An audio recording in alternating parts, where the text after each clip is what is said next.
Anche tu fai parte di un team sportivo e hai bisogno di un nuovo kit? Crea ora la tua identità insieme ad Inicri Sportswear. Avrai subito un 50% di sconto e il riassortimento a prezzo bloccato. Oltre 300 sono le società che si sono già affidate a noi. E tu cosa aspetti? Contattaci subito al 379 244 8537 o entra su dinicri.com.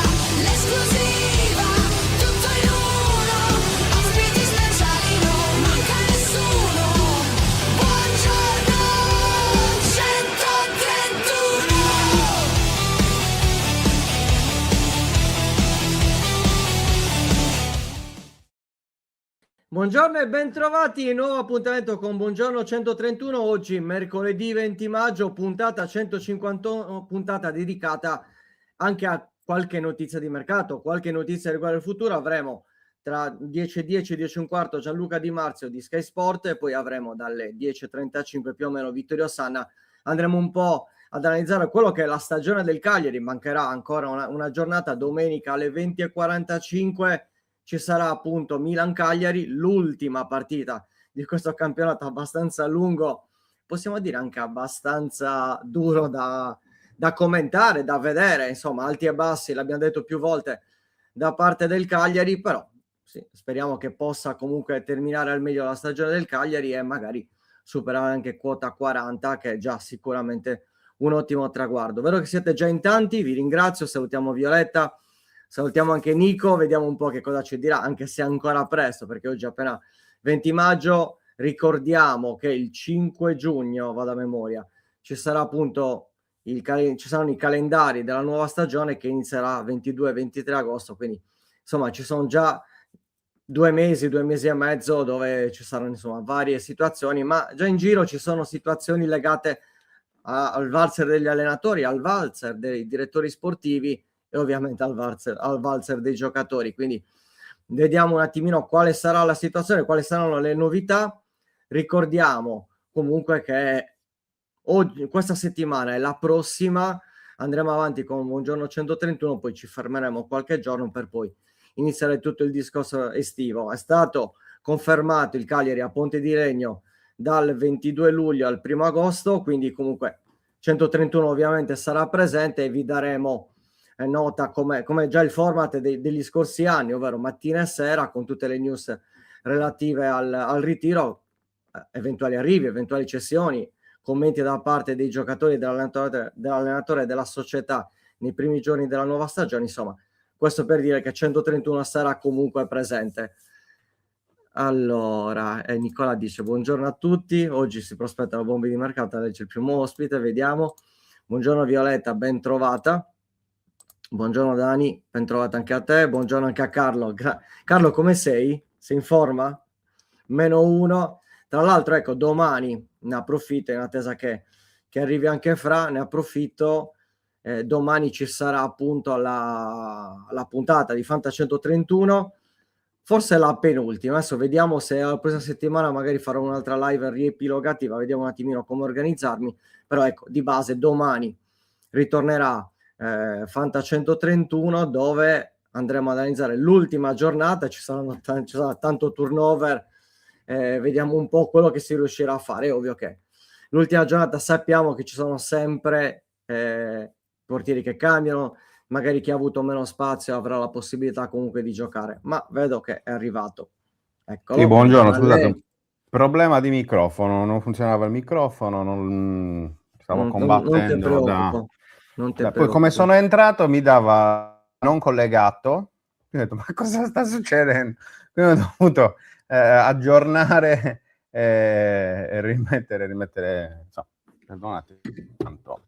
erano già preoccupati, erano già annoiati al fatto che ci fossi solo io, quindi ho detto ma fra giustamente, giustamente. buongiorno ragazzi, ma fra giustamente, beh, insomma, è normale che sia così, quindi. Grazie solo Cagliari, grazie mille. Dicevo anche a Carlo che è una settimana importante per lui col suo Real Mariscar, quindi può fare insomma man bassa, come si suol dire. Molto allora, bene. Poi. Buongiorno anche Vincenzo, ben trovato a tutti. Max che saluta appunto Carletto, manca poco, sì, manca solo una giornata. Stavo ragionando un po' sul discorso, su quello che sarà appunto anche il palinsesto di fine campionato estivo, con la conferma appunto della presenza in ritiro. Stiamo un po' andando a dare un po' di situazioni varie per quest'estate, dal ritiro al fatto che faremo questa settimana Buongiorno 131, poi ragioneremo sul discorso estivo, ma non li lasceremo da soli. Dipende se fanno da bravi, dipende se fanno da bravi. No, più che altro, scherzi a parte, stiamo cercando di capire come organizzare al meglio poi tutto il palinsesto, perché comunque chiaramente mancando gli eventi di base nel weekend dovremmo anche essere tutti un po' più liberi, ma sappiamo bene che come il mercato non si è mai liberi, veramente. E poi ci sono anche tutta una serie di impegni e di cose che poi vi comunicheremo nelle prossime settimane, a cui stiamo lavorando. Insomma, ci potrebbero essere delle sorprese interessanti anche da quel punto di vista, ma bisognerà aspettare. Appunto, dicevamo ieri, maggio è il mese dell'attesa, maggio è anche la prima parte di giugno, quindi anche per quanto ci riguarda sarà qualcosa di simile, ma sicuramente non vi lasciamo da soli, ecco, questo è evidente. C'è da non dire al 100%. Sì, c'è da dire che l'allenatore del Cagliari è abbonato al premio Brigliadoro, secondo anno consecutivo. L'anno scorso Nicola, quest'anno Pisacane, ma abbiamo subito il nostro primo ospite, ne parliamo con lui. Eccoci Gianluca. Buongiorno a tutti, ciao ragazzi, vi sento bene. Ciao Gianluca, buongiorno. Provo a girare così, essere più in linea con voi. Ciao, buongiorno a tutti. Grazie mille per aver accettato il nostro invito, Gianluca. Ti chiedo innanzitutto subito sul Cagliari qual è un po' la tua valutazione e anche su Pisacane, fresco di vittoria del premio Brigliadoro. Ci sono tanti rumors di mercato anche su di lui. Ci fai un po' un piccolo resoconto su quello che appunto il Cagliari del presente e il Cagliari del futuro? Ma già il fatto che ci siano dei rumors di mercato testimoniano l'ottimo lavoro fatto da Fabio, che ricordiamo ha la prima esperienza da allenatore, diciamo, professionista, non che guidare la Primavera non fosse un incarico professionista, ma comunque una prima squadra, una squadra di grandi e soprattutto una squadra di Serie A subito, no? Di solito allenatori di questo tipo possono magari iniziare da categorie inferiori, dalla C, dalla B. E invece Fabio ha avuto subito il modo giusto, tra alti e bassi come è normale che sia, secondo me, per una squadra che deve lottare per salvarsi, perché l'obiettivo era comunque quello di lottare per salvarsi, ma è riuscito a raggiungere l'obiettivo valorizzando, secondo me, tanti giovani, perché poi secondo me l'altro dato da sottolineare è come la società, quindi il presidente Giulini, Guido Angelozzi, abbiano deciso durante l'estate di creare un Cagliari molto, molto giovane, molto italiano, anche credo che sia una delle squadre con più giocatori italiani di questo nostro campionato di Serie A, giovani, bravi, rivalutando anche ragazzi come Esposito, come lo stesso Foloruncio, che magari erano stati un po' abbandonati dalle grandi squadre o che avevano trovato poca continuità, e invece a Cagliari l'hanno trovata, e Caprile stesso, che è stato un grande protagonista, tanti giovani forti.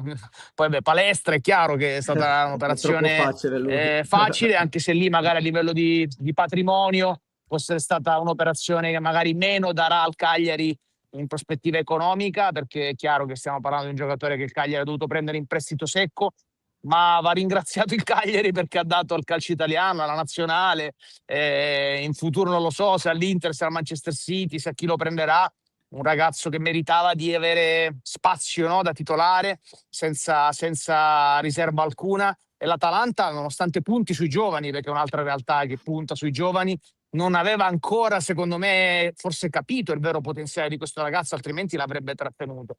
Quindi il Cagliari è stato, secondo me, molto bravo nella creazione di questo mix e nell'affidare la squadra a Pisacane. Poi adesso il merito penso sia di Giulini, perché Giulini ha creduto molto in Fabio e nel voler dare a Fabio subito la prima squadra, nonostante il rischio fosse chiaramente lì, eppure lui ha dimostrato, secondo me, di essere un allenatore bravo anche nella gestione proprio della comunicazione con i ragazzi, come lui stesso ha raccontato tante volte, no? Nel saper comunicare, nel saper capire quali sono le richieste, le esigenze di una generazione molto complicata, no? Da trattare, da maneggiare, non solo da allenatori ma anche da genitori, lo dico.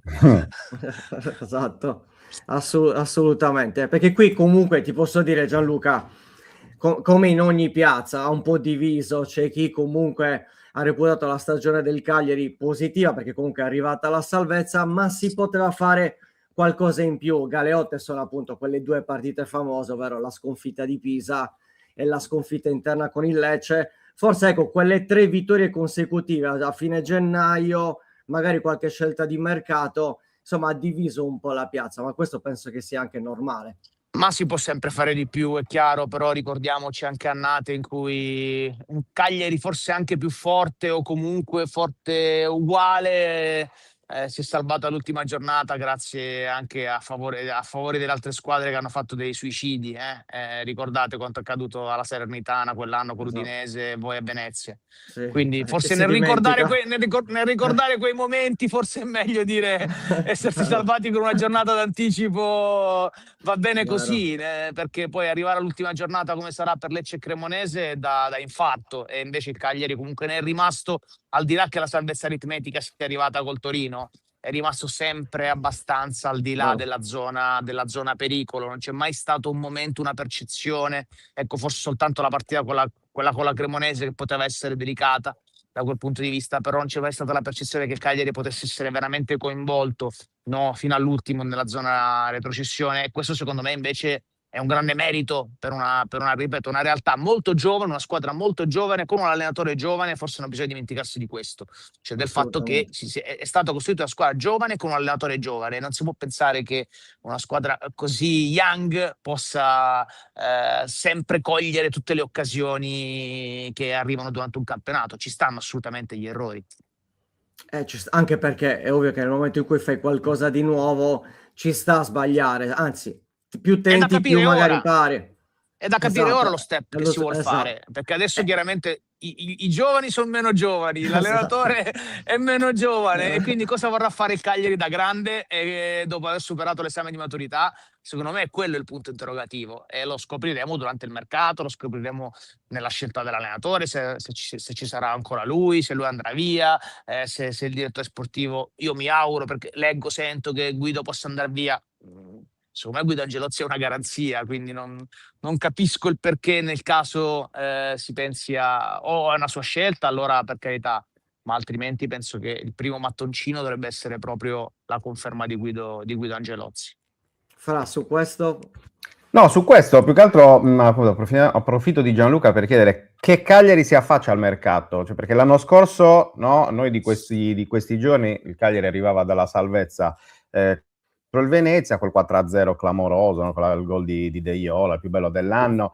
Era un Cagliari che comunque aveva ancora tanti punti interrogativi, alcuni poi sono stati risolti nelle settimane successive, altri a fine mercato, penso a Piccoli e Zortea. L'anno prossimo che Cagliari si affaccia al mercato, secondo te? Ma è un Cagliari sempre pronto a cogliere le opportunità, perché poi quando sei sul mercato è chiaro che devi aspettare uno scalino, le grandi, capire cosa fanno, capire i vari movimenti, però già il fatto che per esempio sia scattato, no, l'obbligo di riscatto di Esposito, cioè comunque adesso il Cagliari ha una base, ha una base di giocatori. Non so cosa succederà con Chixoy. Guido l'ultima volta che è venuto da noi, ma sto parlando di 2 o 3 mesi fa, disse lo riscatteremo sicuro. Poi adesso un po' il suo rendimento è calato, non è stato convocato per i mondiali, quindi non so se il Cagliari ha intenzione ancora di riscattarlo oppure no, o se lo riscatterà per poi magari venderlo, o per capire quali sono le opportunità di mercato. Vorrebbe dire comunque avere già un patrimonio attaccanti di tutto rispetto, capire come finirà con la sostituzione dei giocatori che sono in prestito, perché comunque perdi palestra e quindi hai bisogno sicuramente in quella zona di un giocatore altrettanto forte. Secondo me il primo nodo da sciogliere: rimane il direttore sportivo, rimane l'allenatore, cioè quando si fa il mercato se lo si fa in sinergia o con l'idea di chi è il direttore sportivo e di chi è l'allenatore. Quindi se non capiamo prima se Pisacane rimane, se Angelozzi rimane, secondo me parlare di nomi di giocatori, di sistemi di gioco, lascia il tempo che trova. Certo. No, il mio discorso era più proprio a livello strutturale, cioè se secondo te rispetto all'anno scorso, parti già da una quest'anno base. ci sarà esatto, questo mi interessava. No, parti già da una base forte, poi è chiaro, va via Caprile, allora magari va via Caprile, però comunque incassi sempre che vada via, io non sto dicendo che va via Caprile, sto dicendo se dovesse andare via Caprile, perché magari c'è un giro di portieri che lo porta, è chiaro che come è successo l'anno scorso con Piccoli, che ha incassato tanto, poi comunque quei soldi ti sono serviti per fare altre operazioni, quindi non mi pare che il Cagliari sia una società che poi non reinvesta quello che incassi, e ha oggi ancora delle pedine di mercato importanti da poter nel caso usare per poter incassare e creare poi ancora mercato, oppure invece consolidarsi trattenendo quasi tutti i suoi giocatori migliori, me lo auguro, per creare qualcosina di più forte per aumentare ancora la qualità nella prossima stagione, quindi soffrire un pochino di meno e cercare di consolidarsi in una zona centrale della classifica. Io, Gianluca, ti chiedo, l'hai nominato tu prima sul discorso relativo a Chilixoy, che comunque è un altro di quei giocatori che ha completamente diviso la piazza, un giocatore che quando è stato in campo, in forma, quindi parliamo dicembre-gennaio, ha fatto la differenza. Poi situazioni relative anche a questioni fisiche, l'ha detto più volte Pisacani in conferenza, è ovvio che un giocatore del genere sa il potenziale che può dare, però adesso effettivamente 5 partite che non fa nemmeno un minuto, c'è un riscatto abbastanza alto, perché comunque 12 milioni per una squadra come il Cagliari allo stato attuale non è poco. Qual è la tua sensazione? Cioè, che percezione hai avuto un po' dall'esterno? No, anch'io quando gli ho visto fare quei gol, quelle partite, ho detto mamma mia, cioè, complimenti davvero per averlo scovato e preso a condizioni favorevoli.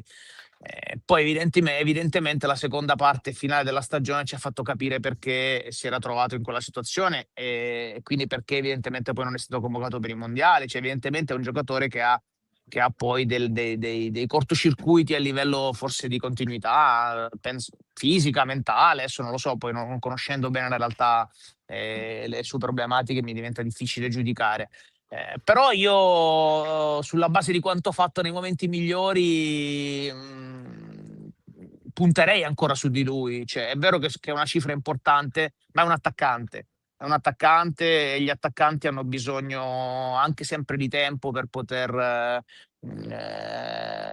continuare a far bene e magari aumentare quel momento positivo, farlo diventare non più soltanto di 3 mesi, ma farlo diventare di 5 o di 6, e poi col mercato che c'è in giro, quei 12 milioni rischi poi di poterlo vendere a 25, a 30, cioè basta poco. Poi il mercato turco è un mercato che vive di trasferimenti, quindi io non penso che quei 12 milioni nel caso possano essere a perdere, anzi, cioè, secondo me comunque male che vada il Cagliari andrebbe a pareggiare o a rivenderlo l'anno dopo a 10 anche dovesse far male, quindi è un attaccante, a quelle cifre lì non li trovi, è un attaccante che ti ha dimostrato quando sta bene di avere dei colpi veramente di qualità superiore a quelle cifre. Quindi sicuramente è un investimento che io personalmente farei, ma non faccio il direttore sportivo, so che Angelozzi lo fa meglio di me, anzi lo saluto perché è un caro amico di famiglia, quindi davvero complimenti anche a lui per quanto fatto e per quanto lasciato poi a Frosinone, perché nella vittoria del Frosinone dalla B alla c'era tanto della sua eredità. Ci sta assolutamente. Prendendo anche un po' i vari utenti che scrivono, che ti salutano ovviamente. Grazie, li aspetto tutti a calciomercato. Esatto, Ricordiamoci infatti. che saremo in Ce ne Sardegna approfittiamo ora. Saremo in Sardegna le prime 2 settimane di giugno, quindi cominceremo anche quest'anno il nostro tour itinerante di calciomercato originale dalla vostra terra meravigliosa e stupenda. Saremo a Olbia la prima settimana, quindi dal 1° giugno, e la seconda a Golfo Aranci. So che sono mete magari lontane da Cagliari, però comunque chi avesse piacere di passare delle serate con noi, di venirci a trovare o durante le giornate o la sera quando c'è la trasmissione, siete benvenuti e vi aspettiamo per passare delle serate insieme a parlare di calcio. Ti saluta anche Gigi, il nostro amico in comune, caro Gianluca. Quindi. Grande Gigi. Ci stiamo. Ti chiedo invece su Folorunso, perché sono usciti un po' di rumors, anche lui ha comunque un riscatto abbastanza alto, stiamo parlando intorno agli 8, è un giocatore alti e bassi, un giocatore che se sta bene ha quello strappo, ha quel potere fisico che è importante per una squadra come il Cagliari, però ha altre partite dove è un po' scomparso dai radar. È vero che è stato utilizzato in più ruoli, Pisacane più volte l'ha detto, la d'utilità di Folorunso, però come reputi l'annata di Folorunso? Allora, sicuramente sfortunato, ecco. Più positiva rispetto a quella precedente. Gli ho rivisto fare delle cose da Folorunso e anche lì stiamo parlando di un giocatore che oggi ti può valere 7 o 8, perché poi sai, il riscatto è quello, però tu puoi andare anche a trattare con il Napoli, non è perché se 8 lo devi prendere a 8, ma gli offri 5 e te lo danno a 5 o a 6. Ma oggi è un giocatore che ha un potenziale nettamente superiore, sia fisico che tecnico, a quella valutazione. Quindi è tutto da capire, come una giocata d'azzardo, di poker. Io non gioco a poker, però è una giocata per dire ok, oggi spendo 5-6, ma di un giocatore che veramente potenzialmente può diventare da 15-20 nell'anno in cui dovesse veramente acquisire continuità. Quindi è un giocatore che ha potenziale, ha tutto, anche di ruoli, no? Può fare tutti i ruoli, poi dipenderà dall'allenatore, se sarà Pisacane o non sarà Pisacane, chi sarà il trovargli l'abito giusto per farlo rendere al meglio. Però è un'altra giocata che io personalmente farei e che penso che il Cagliari debba valutare seriamente di fare per la potenzialità del giocatore. Gianluca, ti faccio l'ultima domanda perché poi ti salutiamo, ti terremo per ore, ma sappiamo che non abbiamo purtroppo tutta la giornata a disposizione. Tranchant così secco, Esposito rimane sì o no? E la seconda, che giocatore del secondo te avrà mercato quest'estate? Anche magari un nome un po' a sorpresa. Ma allora, Esposito io lo terrei sicuramente e penso che anche lui abbia bisogno di continuità. Ha cambiato troppo spesso negli ultimi anni, pur legandosi alle realtà dove era, tipo Sampdoria, quindi magari anche non per sua scelta. E invece secondo me ha bisogno proprio di avere continuità di ambiente, di impiego, sapere che c'è quella maglia che è sua, sempre che se lo meriti durante gli allenamenti sicuramente, però sapere di poter avere quella sua comfort zone dove esprimersi al meglio. E quindi personalmente gli consiglierei di restare. Spero che il Cagliari parta da lui, perché è un altro giocatore da un grandissimo potenziale e in Italia di attaccanti forti purtroppo non ne abbiamo tantissimi, e lui sicuramente ha veramente, oltre a suo fratello, ha tutto per poter essere magari un domani proprio compagno di squadra del fratello in nazionale. L'augurio che gli faccio, anche perché sono staddiesi come me tutti e due. Il giocatore che può avere più potenziale, a me piace molto Obert, però poi non so se siete d'accordo con me, però è un giocatore che è il nome che ti avrei detto io. Me ne parlava già tempo fa Ciccio Calzona, CT della Slovacchia, e mi diceva: Obert è un giocatore da top club, continua a guardalo, perché è un giocatore, ce ne sono pochi, un giocatore dove lo metti sta, un giocatore che lui personalmente avrebbe consigliato a De Laurentiis per il Napoli, ecco, cioè lui lo vedeva da quel tipo di potenzialità lì, e quindi mi aspetto un mercato per lui. Ci sta assolutamente. Grazie mille Gianluca. Grazie ragazzi, buon lavoro, buona giornata. Grazie. Assolutamente. Ciao. Grazie mille. Buon lavoro, ciao Gianluca. Ciao. Eccoci qua. Allora Luca, fammi uscire un secondo, sì, perché ho questo piccolo problema di connessione. Vai. Quindi... Così ripristiniamo un po' la connessione e poi iniziamo anche col secondo ospite che vedo già in background. Vito, tra un po' ti facciamo entrare. Ok. Invece, speriamo che Vittorio mi senta. Adesso proviamo, facciamo subito la prova. Esatto. Vittorio, ciao. Grande. Ciao Vito, ben trovato. Scusaci per questa, però siccome in questi giorni stiamo notando che se uno esce dalla conversazione poi l'ospite non lo sente, quindi allora ho detto, prima di far entrare Vittorio fammi fare lo switch, così poi non ci sono problemi. Non Come stai intanto? Bene, vedi che anch'io lavoro contemporaneamente perché mi sto stampando un documento, lo faccio al volo, ecco, È giusto bene, così. Vai bene. Luca. Alla grande. Vittorio, come stai? Tutto bene? Sì. Questi giorni un po' più tranquilli? Sì, vabbè, ma io non ero preoccupato. L'unica cosa è che dovevi reggere questo mondo in cui si guarda solo al buio. Sì. Guarda, sto vivendo una crisi esistenziale da questo punto di vista, perché neanche quando poi le cose si mettono a posto riesci a vedere almeno un pizzico di positività. Partiamo dal presupposto che il Cagliari sia stato fortunato. Partiamo da questo presupposto. Per quale motivo di fronte a un Cagliari fortunato devi necessariamente sottolineare aspetti negativi? Ma è andata bene, sono fortunati, almeno questo. Invece c'è questo puntiglio continuo nel cercare la polemica a tutti i costi, l'incapacità altrui, sembra quasi che sia una gara a chi è peggio in questo mondo invece che a chi è meglio. È peggio questo o peggio quell'altro. Invece di pensare a chi può invece migliorare, crescere, si pensa sempre a chi invece non è capace, a chi è negato, cioè siamo veramente in un mondo di buio siamo. È vero, sono assolutamente d'accordo, c'è questa tendenza al negativo sempre maggiore e quest'anno comunque, Vittorio, in tutto è stata un'annata non semplicissima perché ci sono stati alti e bassi, si è passato dalle 3 vittorie consecutive a non vincere per oltre 2 mesi, a battere la Roma, battere la Juventus e magari perdere in casa contro il Lecce, perdere contro il Pisa, insomma una situazione particolare, però ti chiedo, e ora?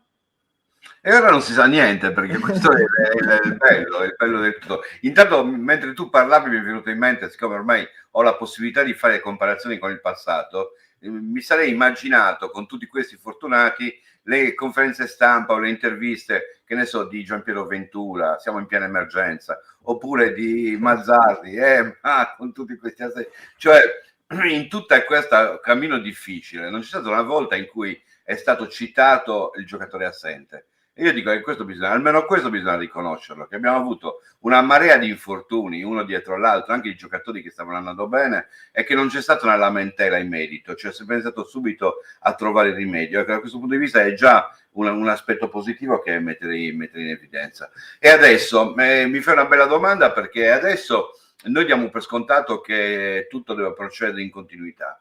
Io sono anche convinto che dovendo avere una proposta seria, concreta, malgrado i tanti che continuano a denigrare, a pensare che non sia adeguato e compagnia, Fabio si è orientato a rimanere a Cagliari. Però la realtà è che comunque sia chi guarda da lontano e ha visto anche il tanto per poterlo premiare, il tanto per poterlo giudicare positivamente, il tanto per definirlo un allenatore emergente, lo sta cercando e quindi bisogna capire anche quello che può succedere. E questo è già però il secondo piano, il secondo livello di scelta, perché la prima incognita in assoluto, secondo me, è la continuità che potrebbe avere o che avrà la società. Cioè c'è un passaggio di consegne, un passaggio decisionale, e in questo passaggio decisionale bisogna capire se realmente, quando eventualmente le decisioni passano a qualcun altro, saranno in continuità con quelle prese finora, perché questo è il primo quesito, cioè se si andrà avanti senza soluzione di continuità dal punto di vista gestionale. Ci sono dei passaggi, ci sono delle modifiche. Il messaggio di Ponte di Legno secondo me è stato quasi una forma di rassicurazione, perché mai era capitato che la sede del ritiro venisse resa nota quando ancora il campionato non era finito, senza avere un allenatore, senza aver pianificato niente, senza aver dichiarato niente. Secondo me era quasi come dire: guardate che non cambierà niente, state tranquilli, la città sarà lo stesso, anche se poi ci sarà un passaggio di consegna a livello numerico, percentuale. Fra?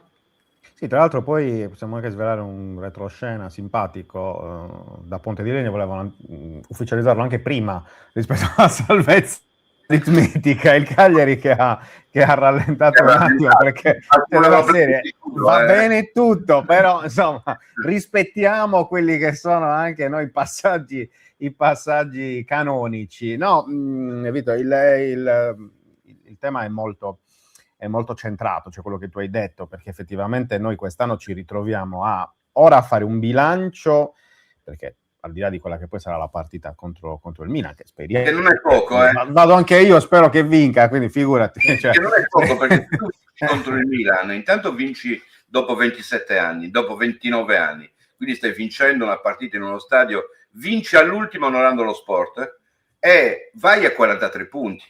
Cioè esatto. La valutazione del campionato a 43 punti non è più quella a 40 e non è più quella che hai fatto finora, perché cambia tutto, cioè cambia veramente anche il termine di giudizio, perché comincia a mettere in serie il Milan che hai battuto, la Juventus che hai battuto, l'Atalanta che hai battuto, cioè non è poi così facile liquidarla con siamo stati fortunati o abbiamo messo il pullman davanti alla porta, perché anche a mettere il pullman davanti alla porta ne abbiamo preso legnate negli anni passati, pur cercando di difendere basta.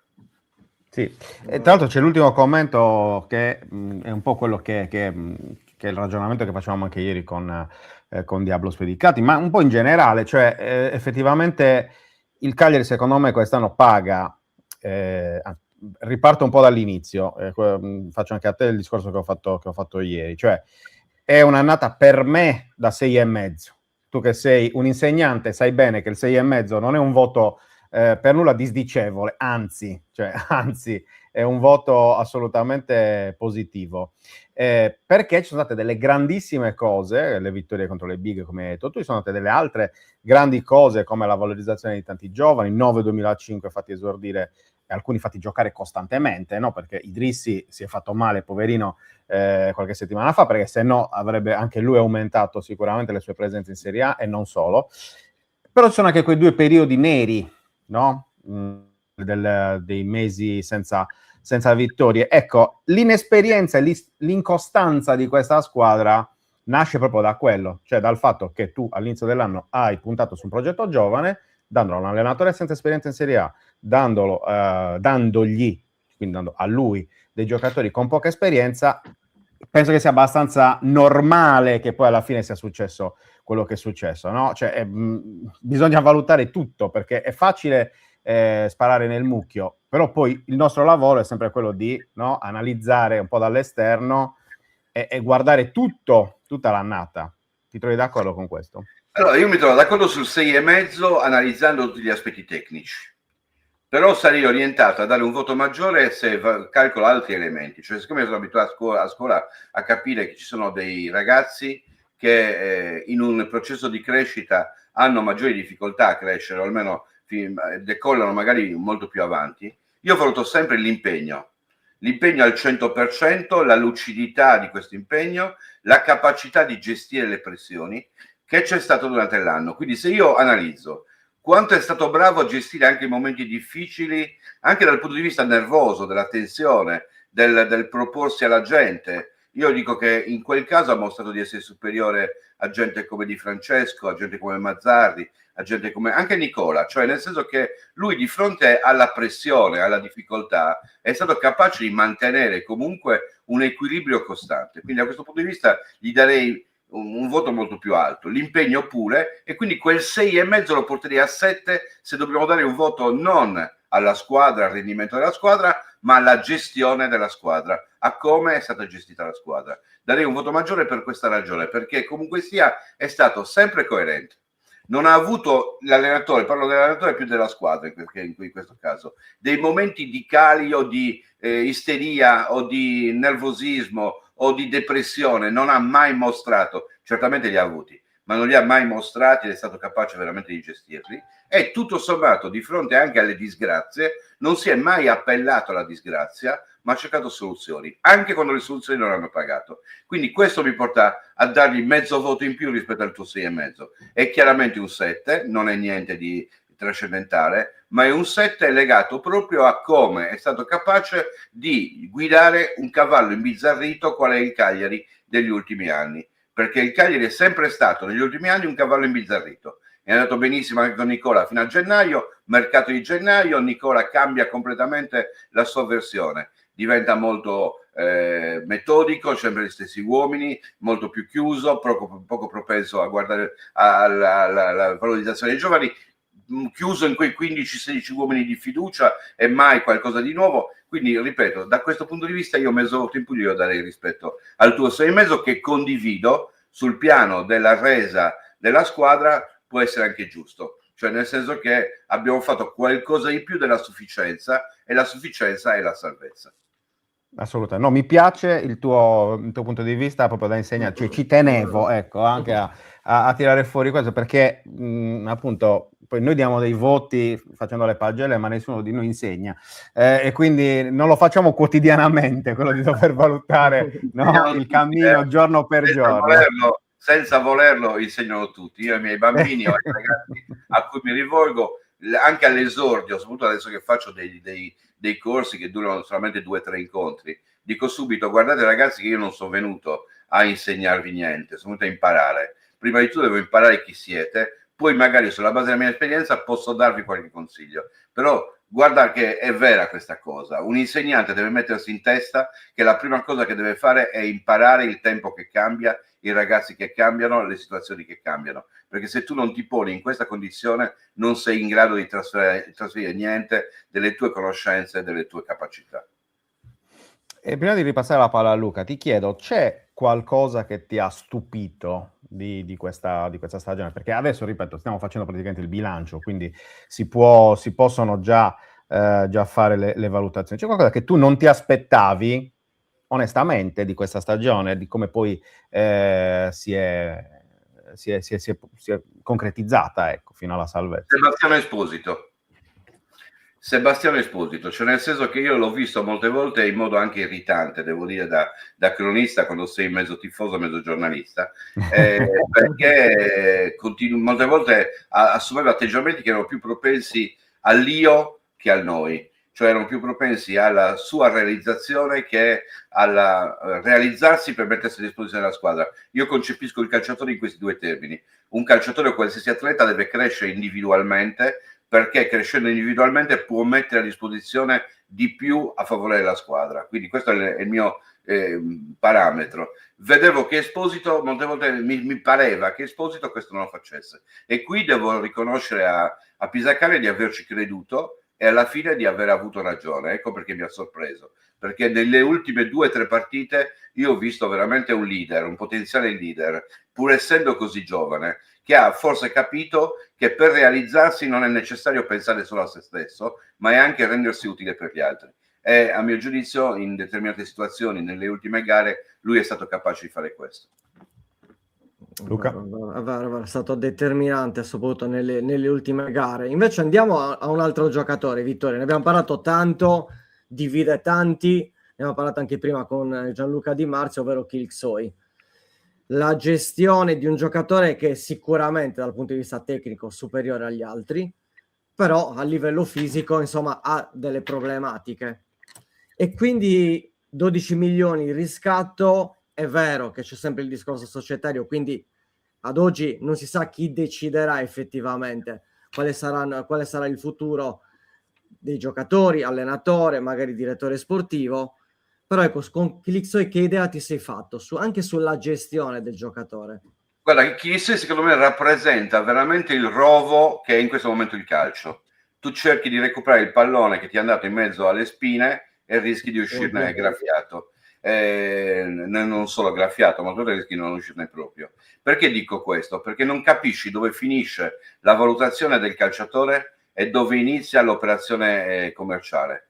Cioè nel senso che il dubbio, il fatto che il calcio abbia 2 anime contrapposte, quella della passione, quella del gioco, quella della resa, quella del risultato sul campo, e quella del risultato a livello di casse societarie, a livello economico. Molte volte queste 2 si intrecciano e non ti permettono di avere una valutazione esatta. Nel momento in cui Kilixoy non gioca, ci possono essere 2 possibili interpretazioni. Una, che è quella che il calciatore ha delle cose da imparare, soprattutto nella gestione di se stesso, nella gestione probabilmente della parte atletica, della autodisciplina e via dicendo, legata a una condizione individuale che è particolare e che purtroppo non gli può permettere nessun tipo di licenza. E questa è la valutazione che potrebbe essere accomodante nel fatto che non sia stato utilizzato. Un giocatore che ha scarsa autodisciplina, che non è al top della condizione, ragione per cui non gioca. Questa potrebbe essere la logica del campo. L'altra logica è: se questo giocatore gioca, mostra il suo valore, spendo 12 milioni. Cioè mi ritrovo a dover impegnare una cifra. Se non gioca lo nascondo. Siccome ne ho visto altre situazioni di questo tipo, dove non gioca e lo nascondo per poterlo riscattare, e ve dico anche quando è capitato. Io il primo anno che venni a Stori a Cagliari, si accedeva a vedere anche gli allenamenti, vedevo giocare a Stori e lo paragonavo con Canini. E mi chiedevo, ma perché gioca Canini e non gioca a Stori? A Stori era in prestito con diritto di riscatto e quindi c'era il famoso andare alle buste. A Stori giocava poco perché andando alle buste non potevi rivelare totalmente il suo vero valore. Era preferibile farlo giocare poco in modo che nessuno lo vedesse più di tanto, in modo che nelle buste potessi riscattarlo a una cifra inferiore di quello che è il reale valore. Ecco, queste due cose si intrecciano, vengono i dubbi. Io però continuo a sostenere che la ragione del campo sia maggiore rispetto alla ragione economica, anche se le due cose vanno di pari passo, cioè nel senso che poi se mi rendo conto che non vale 12 milioni ma ne vale 8, tento di portare il prezzo da 12 a 8, ma me lo tengo e me lo lavoro in un secondo momento. In questo momento non vale 12 e quindi tento di non spendere 12. Vai a vedere il rendimento col Besiktas, che sono andato a guardare a livello statistico, e ti rendi conto che anche il Besiktas, lui ha giocato pochissimo nella seconda parte di stagione, malgrado quando ha giocato e avendo giocato prima aveva fatto dei gol e aveva fatto degli assist. Io queste due cose li prendo come indizi, però poi dentro il rovo a prendere il pallone non ci entro. Ecco. No, sempre su Chilix, Vito, ti chiedo, ma ti aspettavi, cioè io poi analizzando il tutto, chiaramente io ricordo il primo giorno, il primo momento in cui esce la notizia su Chilix, allenamento mattutino a Ponte di Legno, mi arriva il messaggino, Cagliari su Chilix, tra l'altro avevo Guido Angelozzi a 20 metri da me e quindi appena leggo questa cosa io, sincero, non lo conoscevo minimamente, quindi vado subito da Angelozzi a dire ma questa cosa è vera? E lui con molta onestà mi dice sì, stiamo provando un giocatore che mi ha segnalato Daniele Russo, vice di Montella nello staff di Montella della Turchia, che lo ha avuto, insomma lo conosce bene, mi ha detto che è un giocatore veramente forte, bla bla. E quindi poi, da lì guardo i video e dico, ma cavolo, questo è un giocatore vero. Cioè, da un video YouTube di solito non ti rendi conto sempre quanto può essere forte il giocatore, no? Perché molti quei video che abbiamo visto un po' di tutti i vari giocatori che vengono accostati al Cagliari, sì, questo è il giocatore che mi ha colpito di più in assoluto rispetto a tutti quelli che ho visto accostati al Cagliari. Quindi insomma, arriva, fa quella famosa partita in Coppa Italia contro l'Entella, no? Vi ricordate? Quel palo clamoroso al centro dell'area, quel rigore tirato fortissimo nella serie di rigori. Poi fa quello che ha fatto ovviamente in campionato. Ti chiedo, ma tu perché tutto questo hype cosiddetto per Chilixoi? Cioè io me lo aspetto ovviamente, però perché tutta questa? Perché noi abbiamo letto dei messaggi, ma io non tiferò più Cagliari perché il Cagliari ha trattato male Chilixoi, cioè onestamente, manco se stiamo parlando di Maradona o di Messi, è un giocatore sicuramente fortissimo, con tantissima potenzialità, però non è che, sai, lo fa palestra, cioè avesse fatto un campionato come quello di palestra, con costanza, continuità di rendimento e tutto, lo avrei anche capito. Perché? Cioè è una curiosità che voglio condividere con voi. Perché, posso usare un parametro, una metafora che rende, secondo me. Vai. La donna più bella è quella che non te la dà.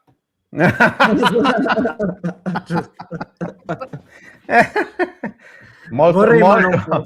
Idealizzi, cioè secondo me Cristo è stato idealizzato e da quell'idea è difficile uscirne, cioè dall'idea che Chilixoi possa essere Maradona, che possa essere, è difficile uscirne, è difficile pensare che abbia l'alito pesante, cioè lo vedi nella sua bellezza e vedi solamente la parte bella, poi non ne conosci i risvolti e probabilmente li nasconde bene, cioè nel senso che nella sua bellezza, quando è stato manifestato, ha manifestato bellezza. Dico che non è sempre stato così, perché io ricordo anche partite in cui lui ha fatto bene una sola parte del suo ruolo, proprio per mancanza di qualità atletiche. Cioè era bravo a ripiegare in determinate partite, era bravo a ripiegare, fare da boa, proteggere il pallone, far salire la squadra, però poi la squadra saliva e lui rimaneva indietro e non sapeva fare la seconda parte. Quindi questo mi dice anche dei potenziali limiti fisici atletici, perché nel calcio di oggi tu devi essere capace di lavorare il pallone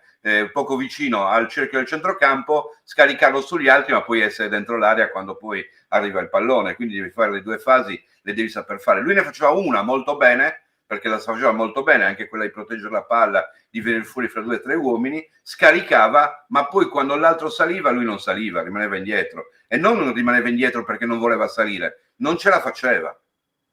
Per una questione di velocità, non credo per questione di fiato, per una questione di caratteristica fisica. Quindi, ripeto, io mantengo delle perplessità e non l'ho idealizzato, non me ne sono innamorato a questi livelli, però contemporaneamente dico anche che è un potenziale buon giocatore che probabilmente in molti, sotto forma di scommessa, e può essere questa la ragione per cui è stato segnato, hanno pensato: questo calciatore magari ha difficoltà, stando in Turchia, a poter raggiungere il massimo di se stesso. Se cambia ambiente, potrebbe diventare molto più autodisciplinato e trova un posto dove non ha i richiami che lo portano ad avere quella scarsa disciplina che ha in Turchia, e magari in un posto tranquillo come la Sardegna, lontano dalla Turchia come la Sardegna, in una città del tutto diversa, riesce a mettere dentro quella disciplina che serve perché si trasformi da un potenziale grande calciatore ad un vero grande calciatore. Vai Luca, non ti volevo rubare tempo. No, sempre ragionando, perché è ovvio che la premessa è d'obbligo, non sapendo quali possono essere le decisioni. Secondo te, Vittorio, chi sono i giocatori più papabili nel mercato e che rischiano seriamente la cessione a fronte di determinate offerte? Io da questo punto di vista vorrei che ci fosse un salto di qualità. Quali sono i giocatori che, anche se il mercato me li chiede, non glieli do? Cioè, questo sarebbe veramente uno step, anche rispetto a tutte le altre aspettative che noi abbiamo. Questa è una cosa che io desidero fortemente, che si arrivi a dire: quel giocatore quest'anno non te lo cedo. Non te lo cedo perché so che quel calciatore che oggi vale 5, domani può valere 10, e mi prendo carico del non incassare 5 perché magari aspetto 10. Cioè, da questo punto di vista rimpiango Cellino, che era capace di fare queste valutazioni. Io su Azzo non te lo cedo a 10 milioni, ma te lo cedo a 30. Cioè, nel senso che valutava questa cosa. Se io lo do quando è acerbo, questo giocatore, sì, ho incassato 10, ma non faccio né il mio beneficio né il beneficio del giocatore. Io questa cosa l'ho già detta per Palestra. Se io fossi il procuratore di Palestra, terrei Palestra un altro anno a Cagliari, perché ha dei margini di crescita che può sviluppare solo se gioca. Se capita in una grande squadra e tu non manifesti subito queste qualità, giochi poco, e se giochi poco il tuo valore non cresce.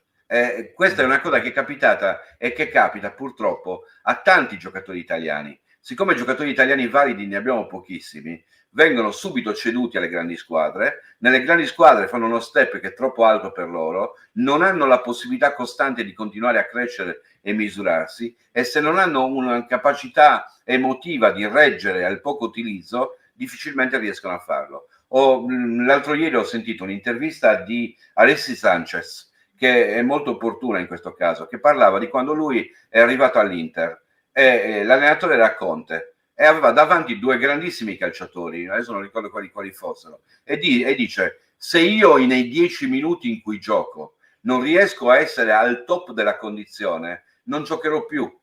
E quindi il discorso dei giovani che vengono associati alle grandi squadre è: o subito ti dimostri un campione da grandi squadra, oppure se non ci riesci rischi di essere accantonato e il tuo processo di crescita si interrompe, il tuo percorso ha una difficoltà particolare, in una situazione in cui hai raggiunto il comfort solo dal punto di vista economico. Come Piccolo alla Fiorentina. Esatto. Ad esempio.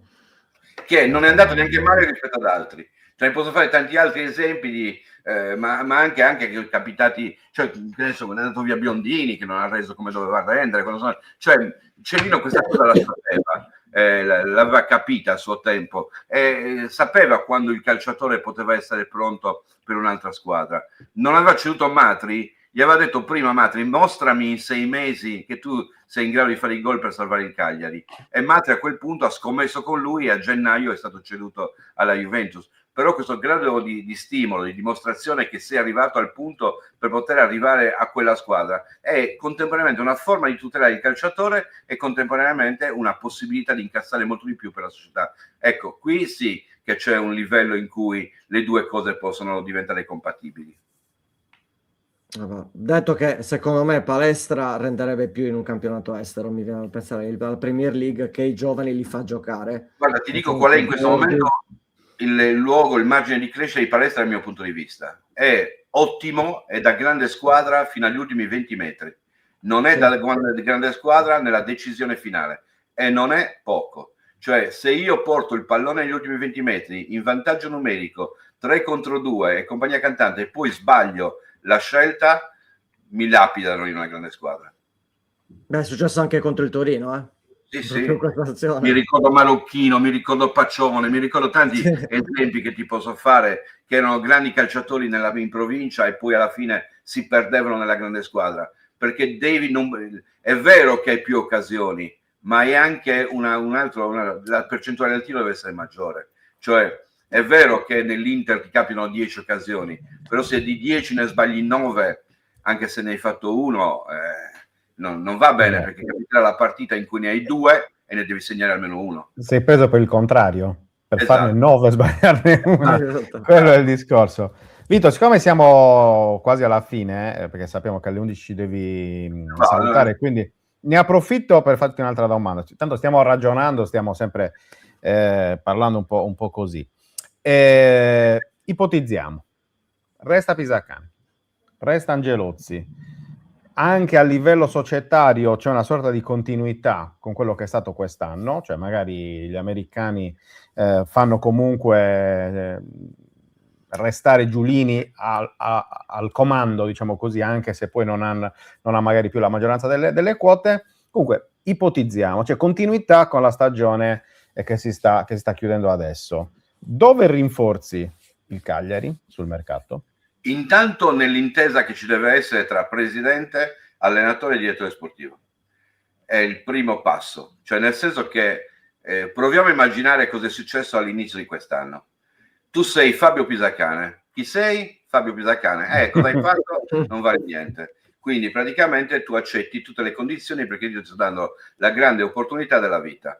Le condizioni chi le detta quasi totalmente il presidente in associazione con il direttore sportivo. Quindi condizioni poste da loro. Ipotizziamo di dividere questo in percentuali. Mettiamo che il 60%, l'80% l'abbiamo deciso insieme, Giulini con Angelozzi, e Pisacane decide il 20%.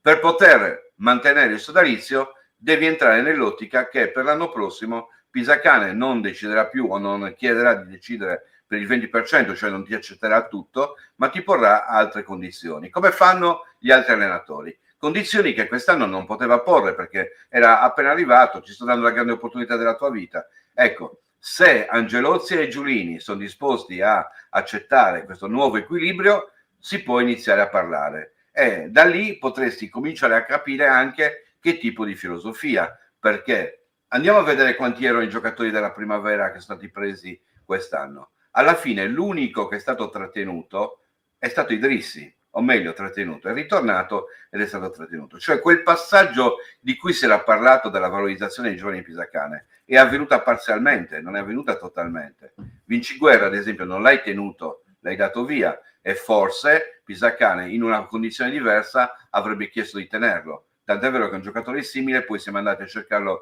nel mercato perché abbiamo portato al Barrassin, che è un giocatore che tutto sommato poteva essere paragonato con caratteristiche diverse al tipo di ruolo che doveva fare Vinciguerra, peraltro utilizzato pochissimo nella seconda parte di stagione. Quindi l'incidenza e l'equilibrio dentro chi dovrà decidere è già alla base di tutto, prima ancora di parlare di tutto il resto, perché tutto il resto secondo me è derivante proprio da questo, cioè è inutile che noi pensiamo alla fase successiva se la fase precedente non arriva a un chiarimento. Molto bene. Anch'io penso che quest'anno appunto, se si dovesse decidere di puntare ancora su Pisacane, bisognerà dargli una squadra costruita per quello che è il suo calcio, perché poi alla fine quest'anno noi abbiamo visto un calcio anche un po' ondivago, no? Cioè, perché ci sono state delle partite in cui ha potuto fare quello che avevamo visto per esempio in fase di preparazione in altura, in montagna, cioè un determinato tipo di gioco. Poi dicevamo anche ieri, palestra ha cambiato tutto. Cioè, perché ritrovarti un giocatore già pronto praticamente da subito con quel tipo di impatto sul tuo gioco, e beh, necessariamente a un certo punto no? Però Palestra ha cambiato tutto perché gli è stato creato un ruolo ad arte che non ricopriva senza prima. Senza dubbio. Hai anche cambiato il Cagliari però per Palestra, cioè fa tutte e due le cose insieme. È stato il napoletano perfetto, con l'arte di arrangiarsi. È vero. L'arte di arrangiarsi, cioè nel senso che di fronte a quello che ho trovo una soluzione. E anche quando noi l'abbiamo accusato di mettere il Puma davanti, cosa fai? Giochi con i giocatori che hai a viso aperto con squadre che ti bastonano. Quando ha tentato di farlo nel girone d'andata, le ha prese. Quindi imparata la lezione, perché ti insisto, il fatto che tu cresca per strada, che cresca nei quartieri, che cresca ti porta ad avere esperienze che ti aiutano. Posso dirti una cosa, Vitto? Tra l'altro, ulteriore esperienza vissuta sulla sua pelle proprio a Cagliari. Cioè, lui era difensore del Cagliari di Rastelli, che l'anno di Serie A andava a giocare a viso aperto e prendeva le imbarcate. Cioè, l'ha vissuta sulla sua pelle anche quella situazione. Quindi è chiaro che quando tu vivi una situazione stare bene, poi decidi di provare di viverla quella situazione. Quindi direi che anche questo, secondo me, andava messo in conto, no? Ma è anche l'esperienza del calciatore che aveva a disposizione come patrimonio, non poteva buttarla via. Cioè, se io ho fatto il difensore per tutta la vita, ho fatto il falegname per tutta la vita, non mi metto a lavorare il ferro, inizio lavorando il legno, poi eventualmente imparo anche a lavorare il ferro per poter fare qualcosa di nuovo, ma inizio lavorando quello che è il materiale che ho lavorato di più. Quindi lui ha posto delle basi solide in quel criterio e poi ha cercato di sviluppare. Talvolta mi sono trovato in disaccordo, io guarda quasi sempre quella dose di troppo di difensivismo rispetto a quello che poteva fare, ma mi metto anche nei suoi panni, costantemente sotto attacco, prima di tutto mi tutelo, perché molte volte effettivamente bastava spostare 2 tasselli, invece che Esposito centrale, Floruscio seconda punta, la rischio una punta, la metto dentro una punta e riporto Esposito e Floruscio, perché non sono convinto che Floruscio fuori ruolo più Esposito fuori ruolo più un altro giocatore fosse uguale al rischio che corro con un giocatore magari inesperto in attacco più Floruscio nel ruolo e Esposito nel ruolo. Ecco, io questa comparazione non sono sicuro che fosse vantaggiosa per il Cagliari e in molti casi l'ho anche manifestato questo mio pensiero, che talvolta bastava un pizzico di attacco in più per riuscire magari a ottenere qualcosa in più. Questo effettivamente è mancato, ma lo capisco, ha fatto sempre il falegname, ha sempre lavorato il legno, non lavorava il ferro.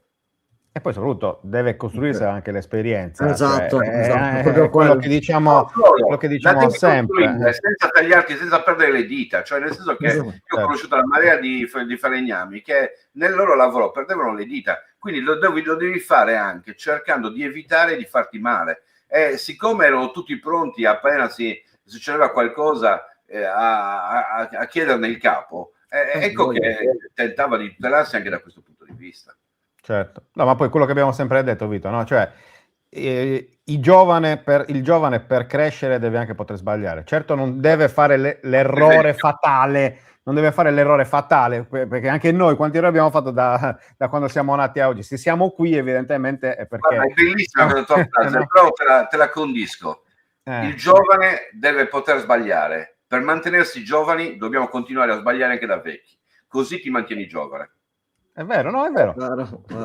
Io questa cosa che non ho mai capito, sinceramente, e anche questo l'ho già detto nei tanti detrattori poi di Pisacane, perché io dico il gusto sul gioco può piacere o non piacere, e su quello tanto non ci metteremo mai d'accordo, però non analizzare in maniera acritica tutto quello che poi è effettivamente quelle che sono state le difficoltà di questa stagione, mi sembra insomma un po' anche ingeneroso nei suoi confronti. Poi sappiamo benissimo, visto che viviamo alla piazza da tempo, quanto anche alla base di quelle che erano le critiche preconcette nei confronti di Pisacane ci fosse il fatto di essere la scelta.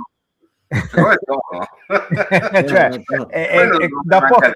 da poco ragionavo, chiunque non c'è Dixon che lo levi il preconcetto. Chiunque fosse al suo posto, non lo levi il preconcetto. Chiunque fosse al suo posto avrebbe vissuto probabilmente la stessa situazione, per cui insomma io mi auguro vivamente davvero che l'anno prossimo possa essere una nuova avventura con Pisacane in panchina, con anche tutta questa possibilità di sfruttare questo anno di crescita che c'è stato, no? Perché insomma, siccome tutti conosciamo Fabio Pisacane, è una delle doti, se non la dote principale, l'intelligenza, perché tu hai detto napoletano che si sa arrangiare, e hai detto perfettamente, ma perché è una persona estremamente intelligente, ecco, perché tutto gli si potrà dire, ma non certamente che sia una persona di scarsa intelligenza.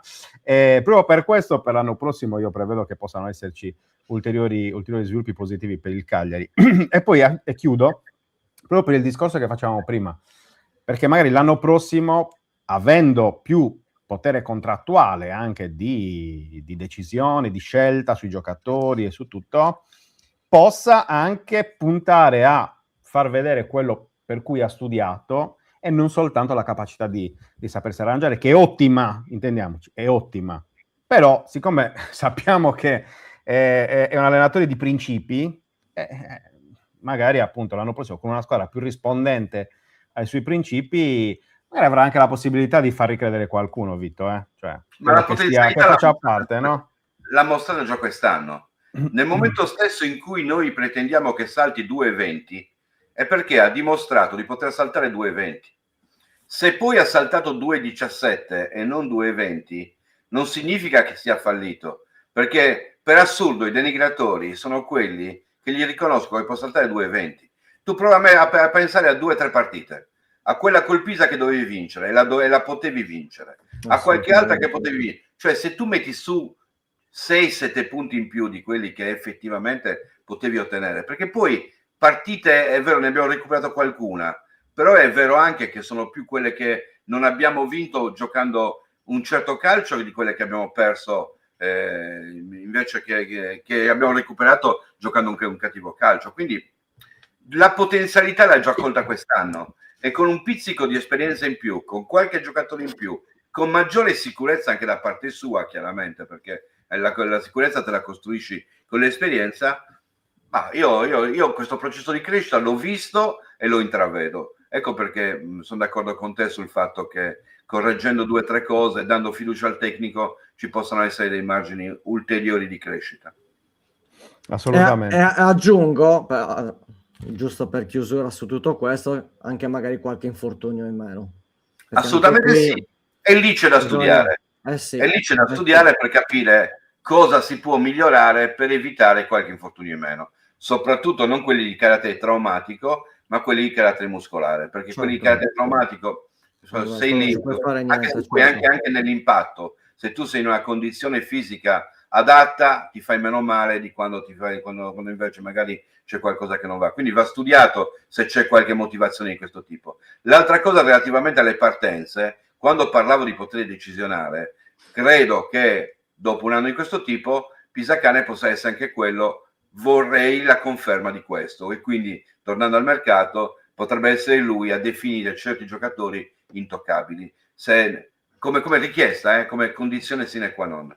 Sì. Certo, poi tra l'altro sugli infortuni ricordiamo che quest'anno la formula della preparazione estiva sarà diversa, perché faranno una settimana più o meno qui ad Assemini e poi andranno in montagna, mentre l'anno scorso, se vi ricordate, ad Assemini fecero soltanto i test medici, insomma, non ci fu vero e proprio allenamento, quindi magari sai anche quello, no? Allungando di una settimana. Sai una cosa relativamente alla montagna. La scelta della montagna in passato, io che sono del secolo scorso, questa cosa vissuta. Quando non c'era l'aria condizionata, era una scelta legata proprio al fresco, alla condizione climatica che ti permetteva di lavorare e di poter faticare di più. Ora, perché poi è importante la fatica e il recupero. Tu le partite le giochi qui a Cagliari, non le giochi da altra parte. Quindi quando dovrai faticare in campo, faticherai alle condizioni climatiche di Cagliari. Quando fatichi nella preparazione, fatichi alle condizioni climatiche di Cagliari. La differenza stava nel recupero, cioè nel senso che in montagna recuperavi perfettamente dopo il carico di lavoro, e il recupero è importante quanto il carico. Oggi lo puoi fare anche a Cagliari. Lo puoi fare anche a Cagliari perché hai l'aria condizionata, hai una struttura attrezzata, hai la piscina, hai tutta una serie di servizi che peraltro molte volte ti devi inventare in montagna.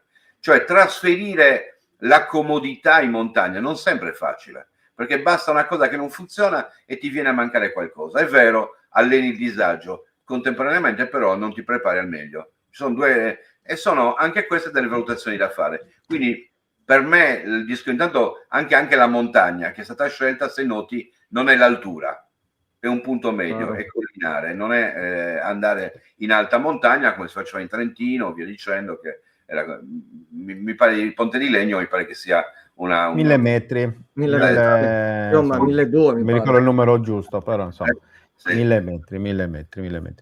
Vito, grazie. Come sempre, per essere stato con noi, è sempre un piacere chiacchierare con te. Visto quel saluto anche io con affetto. Esatto, è sempre un piacere.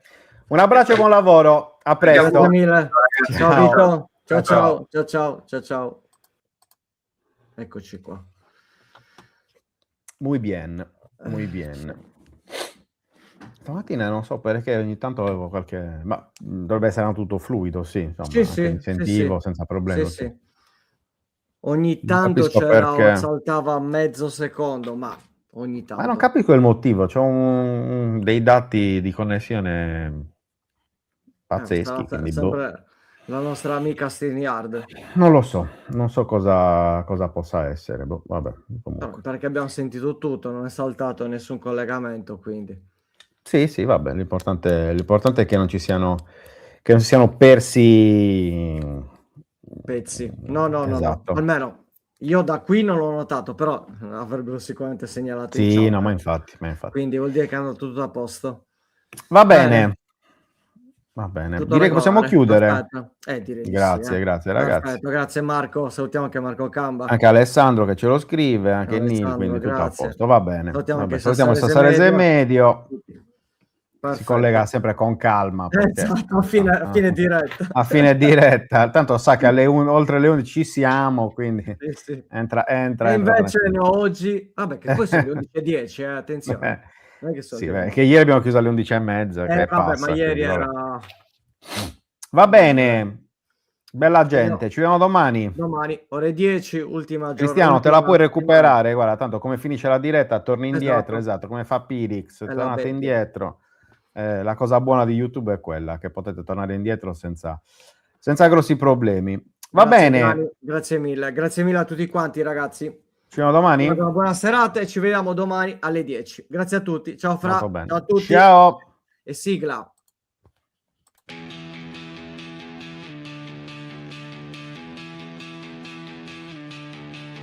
La sveglia suona, la redazione in pista, Sardegna in diretta, c'è voglia di notizia, storie di sport, un'isola in piena, storie di vita, a voce alta, alza il volume, fatti sentire,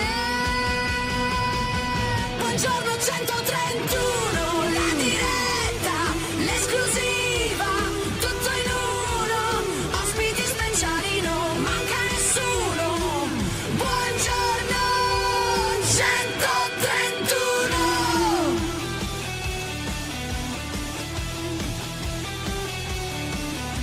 Storie di sport, storie da raccontare, tra il campo e il mare, c'è tanto da dire, alza il volume, fatti sentire,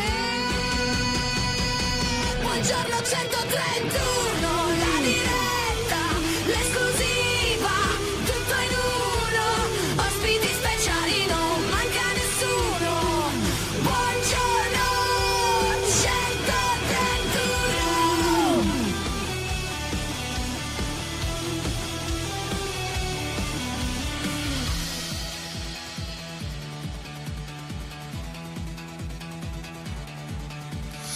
Alza il volume, fatti sentire la Sardegna voce, è pronta a stupire, un ritmo che batte, che non vuol finire.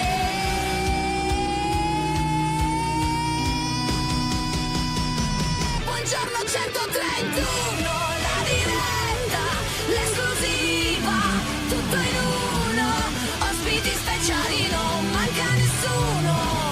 Buongiorno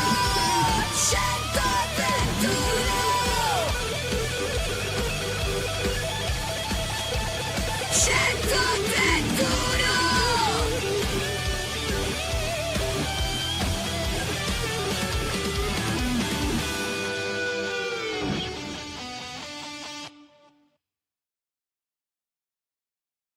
Anche tu fai parte di un team sportivo e hai bisogno di un nuovo kit?